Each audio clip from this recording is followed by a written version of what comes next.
Assalamualaikum warahmatullahi wabarakatuh. Palestina adalah tanah pilihan. Allah Subhanahu wa Ta'ala telah menetapkan keberkahan tanah Palestina, tanah yang juga termasuk bahagian dari Syam. Keberkahannya ini dapat dirunut.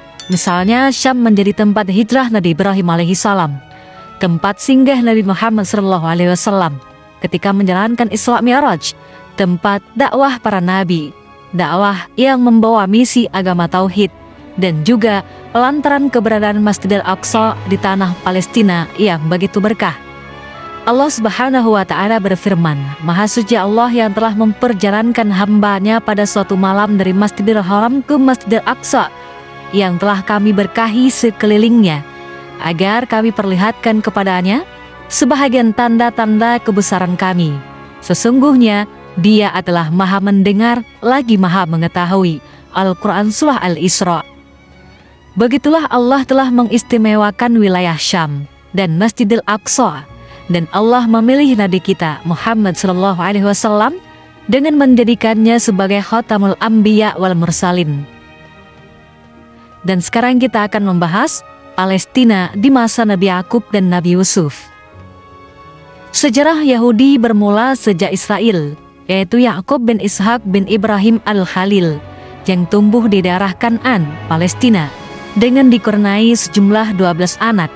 Mereka itulah yang disebut Asbat, suku Bani Israel, dan hidup secara pedesaan. Ketika Allah menempatkan Yusuf sebagai pejabat penting di Mesir, kemudian meminta kedua orang tua dan saudara-saudaranya untuk berpindah ke Mesir. Di Mesir, keluarga ini hidup di tengah masyarakat Wasaniyun ataupun paganisme. Mereka hidup dengan kehidupan yang baik lagi nikmat di masa Nabi Yusuf. Setelah Nabi Yusuf wafat, seiring dengan perjalanan waktu dan pergantian penguasa, kondisi Bani Israel berubah total. Yang sebelumnya menyandang kehormatan dan kemuliaan, kemudian menjadi terhina lantaran Firaun melakukan penindasan dan memperbudak mereka dalam jangka waktu yang sangat amat lama, sampai Allah mengutus Nabi Musa alaihissalam. Allah berfirman, "Dan ingatlah ketika kami selamatkan kamu dari Firaun dan pengikut-pengikutnya. Mereka menimpakan kepadamu siksaan yang seberat-beratnya. Mereka menyembelih anak-anakmu yang laki-laki dan membiarkan hidup anak-anakmu yang perempuan. Dan pada yang demikian terdapat cobaan-cobaan yang besar dari Rabb-mu." Al-Quran Surah Al-Baqarah. Palestina di masa Nabi Musa alaihissalam. Kemudian Allah mengutus Nabi Musa dan Harun kepada Firaun dan kaumnya dengan dibekali mukjizat untuk menyeru mereka agar beriman kepada Allah dan membebaskan Bani Israel dari siksaan.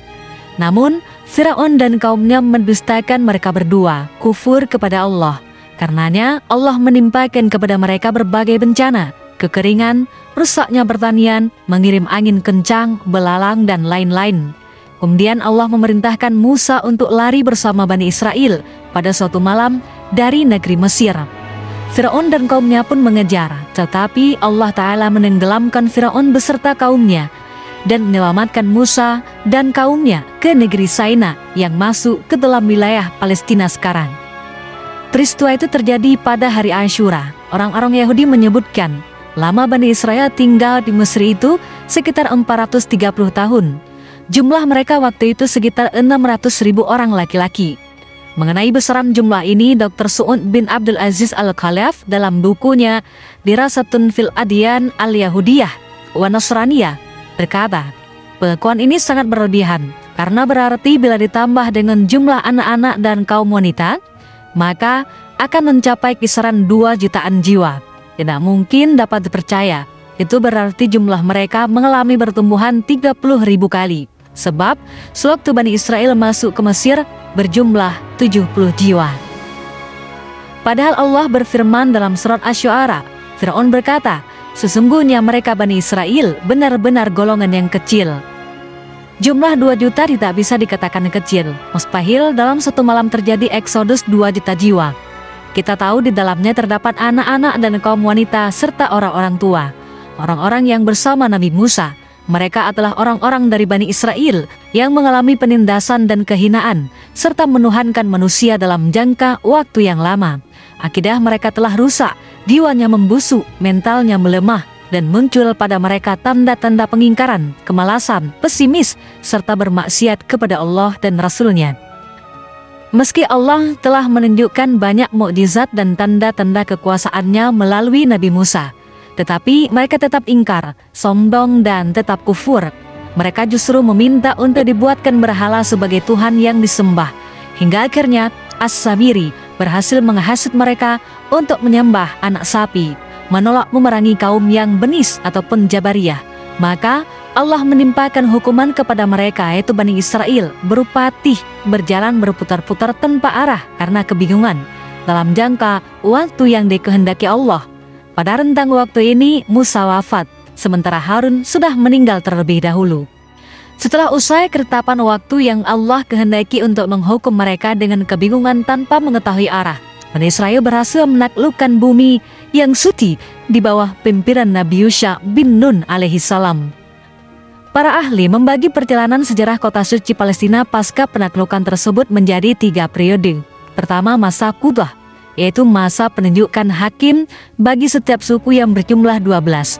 Setelah masing-masing mendapatkan wilayah sesuai pembahagian Nabi Yusha bin Nun. Masa ini kurang lebih berlangsung selama 400 tahun lamanya. Kedua, dikenal dengan masa raja-raja, diawali oleh Raja Palut. Kondisi masyarakat mengalami masa keemasan saat dipegang oleh Nabi Daud dan Nabi Sulaiman. Ketiga, periode ini disebut sebagai masa perpecahan internal, yaitu setelah Nabi Sulaiman wafat, mereka terbelah menjadi 2 kutub, bahagian selatan dengan ibu kota Baitul Maqdis dan wilayah utara dengan ibu kota Nablus. 2 wilayah ini akhirnya dikuasai oleh bangsa asing. Wilayah selatan ditaklukkan oleh bangsa Assyria dan Irak. Wilayah utara diserbu Mesir, disusul kedatangan Nebukadnezar yang mampu mengusir bangsa Mesir dari sana. Pergantian kekuasaan ini akhirnya dipegang bangsa Romawi yang berhasil mengalahkan bangsa Yunani, penguasa sebelumnya. Pada masa kekuasaan Romawi inilah Isa Al-Masih diutus oleh Allah. Pada masa itu pula, musibah dahsyat dialami kaum Yahudi. Bangsa Romawi melakukan genosida ataupun pemusnahan secara keras etnis mereka, lantaran orang-orang Yahudi melakukan pemberontakan. Baitul Maqdis pun dihancurkan. Bangsa Yahudi tercerai-berai, sebahagian melarikan diri ke seluruh penjuru wilayah bumi. Demikianlah hukuman Allah dengan mendatangkan bangsa yang menindas mereka. Siksaan dan kepedihan ditimpakan kepada mereka atas kerusakan, tindak aniaya, dan akibat akhlak mereka yang buruk. Bangsa Romawi menguasai tanah Baitul Maqdis hingga beberapa lama, hingga kemudian pada abad pertama Hijriyah, pada masa Khalifah Umar bin Khattab, kaum muslimin berhasil mengambil alih penguasaan tanah penuh berkah ini dari tangan bangsa Romawi yang memeluk agama Nasrani, meliputi Palestina, Syam, dan daerah yang ada di dalamnya. Tepatnya pada pemerintahan Khalifah Umar ibn Khattab pada bulan Rajab tahun 16 Hijriah, sehingga menjadi Darul Islam.